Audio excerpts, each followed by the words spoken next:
Doctor APJ Abdul Kalam म्हणायचे की every successful person has a painful story. Every painful story has a successful ending. Accept the pain and get ready for the success. Lieutenant Umesh Kilu यांच्या ही success मागे खूप मोठी painful story आहे.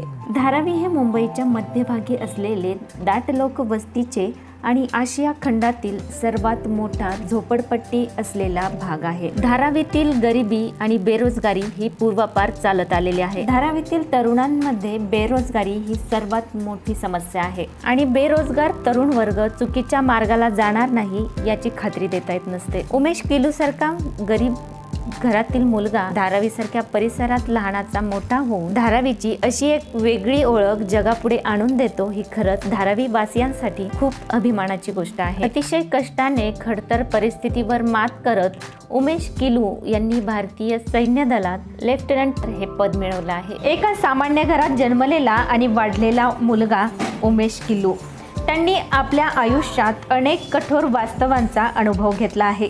अनेक आव्हाने होती, कुटुंबाची जबाबदारी खांद्यावर होती, तरी सुद्धा संघर्ष करत प्रत्येक संकटाशी 2 हात करत यशोशिखर गाठला आहे. धारावीतील अतिशय गरीब परिस्थितीतील घरातून आपल्याला हा भारताचा लष्करातील पदाधिकारी मिळाला आहे. धारावी सायन कोळीवाडा या परिसरात उमेश हे लहानाचे मोठे झाले. उमेश यांचं कुटुंब एका खोलीच्या लहानशा घरात राहायचं. त्यांचे वडील हे रंगारी काम करायचे आणि तेच एक कमावता व्यक्ती त्या घरातील होते. असे असले तरी सुद्धा ते आजारी पडल्यानंतर उमेशनेच घरातील जबाबदारी पेलली. आजारी वडिलांचं नंतर डोक्यावरील छत्र हरवल्याने उमेश यांनी सायबर कॅफेमध्ये कम्प्युटर ऑपरेटर म्हणून पार्ट टाइम जॉब केला. त्यानंतर त्यांनी टाटा कन्सल्टन्सी सर्व्हिसेसमध्येही नोकरी केली आणि कुटुंबाचा आर्थिक भार उचलला. त्यांच्या शिक्षणाबद्दल सांगायचं झालं तर उमेश यांनी BSc IT आणि कम्प्युटर सायन्समध्ये पदव्युत्तर शिक्षणासह छोटमोठ्या नोकऱ्याही केल्या आहेत. त्यांनी कॉलेजमध्ये असताना NCC मध्ये एअरविंग्स हे C प्रमाणपत्र मिळवले होते. NCC मध्ये एअरविंग्स C प्रमाणपत्र धारकांना विनालेखी परीक्षा थेट सर्व्हिसेस सिलेक्शन बोर्डमधून मुलाखतीसाठी बोलवण्यात येत असते. एअरविंग C प्रमाणपत्राच्या जोरावर त्यांनी फॉर्म भरला आणि त्यासाठी मुलाखतीसुद्धा दिल्या.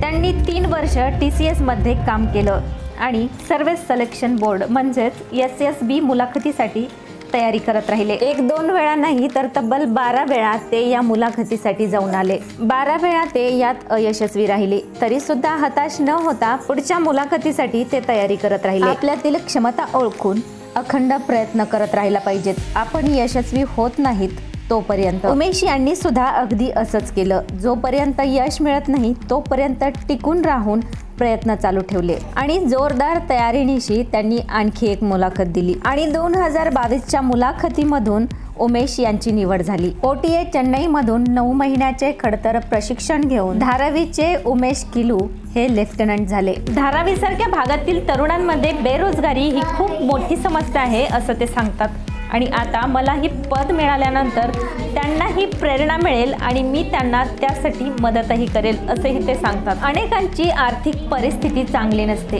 परंतु यातून मार्ग काढता येतो. उमेश सांगतात की आपल्या स्वप्नांवर विश्वास ठेवायला हवा. तुम्ही यश नक्कीच मिळवू शकता. देशासाठी काम करण्याची त्यांची इच्छा होती आणि ते आता भारतीय लष्करात समाविष्टही झाले आहेत.